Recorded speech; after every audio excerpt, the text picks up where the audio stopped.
ಮತ್ತೊಂದು ಕಡೆ ಇವತ್ತು ಕೇರಳದಲ್ಲಿ ನೂತನ ಸಿಎಂ ಪ್ರಮಾಣ ವಚನ ಸಮಾರಂಭ ನಡೆದಿದೆ. ಇದಕ್ಕಾಗಿ ರಾಹುಲ್ ಗಾಂಧಿ, ಮಲ್ಲಿಕಾರ್ಜುನ್ ಖರ್ಗೆ ಸೇರಿದ ಹಾಗೆ ಕಾಂಗ್ರೆಸ್ನ ಹೈಕಮಾಂಡ್ ನಾಯಕರುಗಳೆಲ್ಲ ಅಲ್ಲಿಗೆ ಬಂದಿದ್ರು. ಆದರೆ ಕೇರಳದಲ್ಲಿ ಪ್ರಮಾಣ ವಚನ ಸಮಾರಂಭ ನಡೆದ್ರೆ ರಾಜ್ಯದಲ್ಲಿ ನಾಯಕತ್ವ ಬದಲಾವಣೆ ಚರ್ಚೆ ನಡೀತಾ ಇದೆ ಅಂತ ಅಂದ್ರೆ ಅಲ್ಲೂ ಕೂಡ ಈ ವಿಚಾರ ಪ್ರಸ್ತಾಪಕ್ಕೆ ಬಂದಿರಬಹುದು. ಇದಕ್ಕೆ ಇಂಬು ನೀಡುವಂತೆ ಕರ್ನಾಟಕದ ನಾಯಕತ್ವ ಕೇರಳದಲ್ಲಿ ನಿರ್ಣಯ ಆಗುತ್ತೆ ಅಂತ ಖುದ್ದು ರಾಜಣ್ಣ ಕೂಡ ಬಾಂಬ್ ಹಾಕಿದ್ರೆ ಸಿದ್ದರಾಮಯ್ಯ ಹಾಗೆ ರಾಹುಲ್ ಜೊತೆ ಪ್ರತ್ಯೇಕವಾದಂಥ ಚರ್ಚೆ ನಡೆಸಿರುವಂಥದ್ದು ಕೂಡ ಕುತೂಹಲ ಹುಟ್ಟಿಸಿದೆ. ಹಾಗಾದ್ರೆ ಕೇರಳ ಸಮಾರಂಭದಲ್ಲಿ ಕರ್ನಾಟಕದ ವಿಚಾರವಾಗಿ ಇವತ್ತು ಏನೇನಾಗಿದೆ ಬನ್ನಿ ರಿಪೋರ್ಟಲ್ಲಿ ನೋಡ್ಕೊಂಬೋಣ.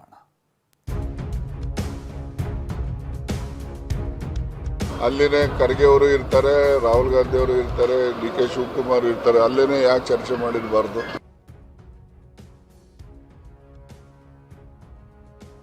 ಕರ್ನಾಟಕ ನಾಯಕತ್ವ ಕೇರಳದಲ್ಲಿ ನಿರ್ಣಯ ಅಂತ ರಾಜಣ್ಣ ಬಾಂಬ್. ರಾಹುಲ್ ಸಿದ್ದು ಪ್ರತ್ಯೇಕ ಭೇಟಿ ಕೇರಳದ ಸಮಾರಂಭದಲ್ಲಿ ಆಗಿದ್ದೇನು? ರಾಹುಲ್ ಗಾಂಧಿ ಅವ್ರ ಬಾಯಿಯಿಂದ ಏನ್ ಬರ್ತದೆ ಅದು ಜಾರಿ ಆಗ್ತದೆ.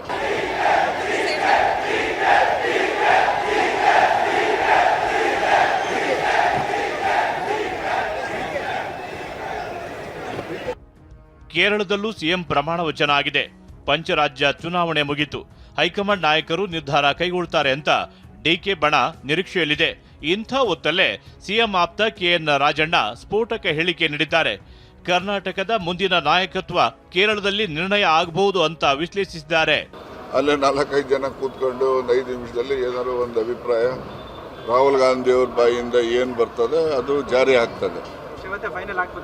ಆಗಬಹುದು ಅಂತ ನನ್ನ ವೈಯಕ್ತಿಕ ನಿರೀಕ್ಷೆ. ಕೇಳಿದ್ರಲ್ಲ, ರಾಜಣ್ಣ ಈ ರೀತಿ ಹೇಳೋದಕ್ಕೂ ಕಾರಣವಿದೆ. ಅದೇನಂದ್ರೆ ಪಂಚರಾಜ್ಯಗಳ ಚುನಾವಣೆ ಪೈಕಿ ಕೇರಳದಲ್ಲಿ ಸಿಎಂ ಆಯ್ಕೆ ವಿಳಂಬವಾಗಿತ್ತು. ಇದೀಗ ಕೇರಳ ಸಿಎಂ ಆಯ್ಕೆಯೂ ಪೂರ್ಣಗೊಂಡು ಇವತ್ತು ಪದಗ್ರಹಣವು ಮುಗಿದಿದೆ. ವಿಡಿ ಸತೀಶನ್ ಜೊತೆ 20 ಸಚಿವರು ಪ್ರಮಾಣ ವಚನ ಸ್ವೀಕರಿಸಿದ್ದಾರೆ. വടശ്ശേരി ദാമോദര മേനോൻ സതീശൻ എന്ന ഞാൻ കേരള സംസ്ഥാനത്തെ മുഖ്യമന്ത്രി എന്ന നിലയിലുള്ള എൻ്റെ കർത്തവ്യങ്ങൾ ദൈവത്തിൻ്റെ നാമത്തിൽ സത്യം ചെയ്യും. ಈ ಪ್ರಮಾಣ ವಚನ ಸ್ವೀಕಾರ ಸಮಾರಂಭದಲ್ಲಿ ಕಾಂಗ್ರೆಸ್ನ ಘಟಾನುಘಟಿ ನಾಯಕರು ಭಾಗಿಯಾಗಿದ್ರು. ಇಡೀ ಹೈಕಮಾಂಡ್ ಕೇರಳದ ತಿರುವನಂತಪುರಂನಲ್ಲಿ ಜಮಾಯಿಸಿತ್ತು. AICC ಅಧ್ಯಕ್ಷ ಮಲ್ಲಿಕಾರ್ಜುನ್ ಖರ್ಗೆ, ಲೋಕಸಭೆ ವಿಪಕ್ಷ ನಾಯಕ ರಾಹುಲ್ ಗಾಂಧಿ, AICC ಪ್ರಧಾನ ಕಾರ್ಯದರ್ಶಿ ವೇಣುಗೋಪಾಲ್, ಸಂಸದೆ Priyanka Gandhi, CM Siddaramaiah, DCM DK Shivakumar ಒಂದೆಡೆ ಸೇರಿದ್ರು.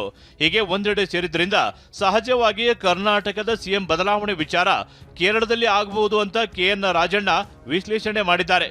ಇದೇ ವೇಳೆ ಬದಲಾವಣೆ ಆದ್ರೆ ಪರಮೇಶ್ವರ್ ಸಿಎಂ ಆಗ್ಲಿ ಅಂತಾನೂ ದಾಳ ಉರುಳಿಸಿದ್ದಾರೆ. ಈಗ ಮುಖ್ಯಮಂತ್ರಿಗಳು ಇವತ್ತು ಕೇರಳಕ್ಕೆ ಹೋಗಿದ್ದಾರೆ.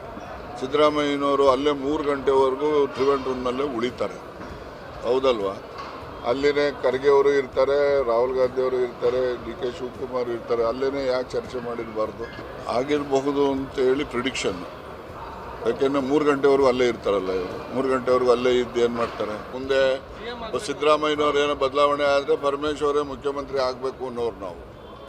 ಇನ್ನೇನಾಗಬೇಕು? ಹೌದು, ಹಿಂದೆ 8 ವರ್ಷ ಇರಲಿಲ್ವ ಅವರು ಅಧ್ಯಕ್ಷರಾಗಿ? ಏನು ಬಿಟ್ಕೊಳಕ್ಕೆ ಸಿದ್ದರಾಮಯ್ಯನವ್ರ ಮನೆ ಆಸ್ತಿನ? ಅಧಿಕಾರ ಯಾರ ಆಸ್ತಿನೂ ಅಲ್ಲ, ಜನರು ಕೊಡೋ ಅಂತ ಭಿಕ್ಷೆ. ಗೊತ್ತಾಯ್ತಾ? ಕೇಳಪ್ಪ, ಇಲ್ಲಿ ಅಧಿಕಾರ ಅಂತಕ್ಕಂಥದ್ದು ಯಾರೊಬ್ಬನ ಆಸ್ತಿನೂ ಅಲ್ಲ, ನನ್ನ ಆಸ್ತಿನೂ ಅಲ್ಲ, ಸಿದ್ದರಾಮಯ್ಯನವರ ಆಸ್ತಿನೂ ಅಲ್ಲ, ಪರಮೇಶ್ವರ ಆಸ್ತಿನೂ ಅಲ್ಲ, ಇನ್ನೊಬ್ಬರದ್ದು ಯಾರ್ದು ರಾಜಕಾರಣಿಗಳ ಆಸ್ತಿ ಅಲ್ಲ. ಹಾಗಾದ್ರೆ ನಿಜಕ್ಕೂ ಕೇರಳದಲ್ಲಿ ಆಗಿದ್ದೇನು?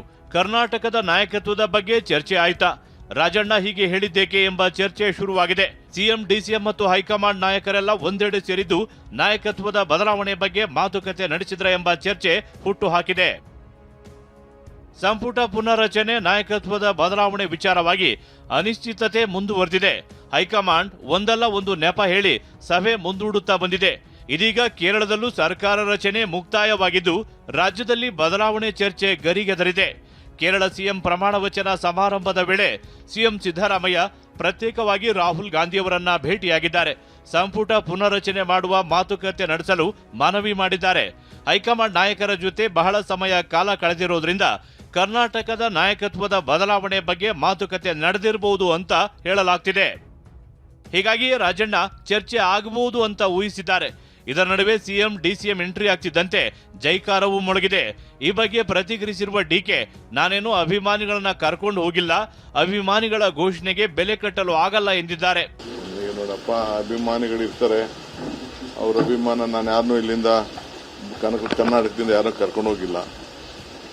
ನಮಗೆ ಆದಂಥ ಅಭಿಮಾನಿಗಳು ಪಾಪ ಅವರ ಪ್ರೀತಿ ತೋರಿಸ್ತಾರೆ. ಅವರೆಲ್ಲರೂ ಕೂಡ ನಾನು ಈ ಸಂದರ್ಭದಲ್ಲಿ ಕೇರಳ ಎಲ್ಲ ಕಾರ್ಯಕರ್ತರಿಗೆ ಧನ್ಯವಾದಗಳನ್ನು ಅರ್ಪಿಸ್ತೇನೆ.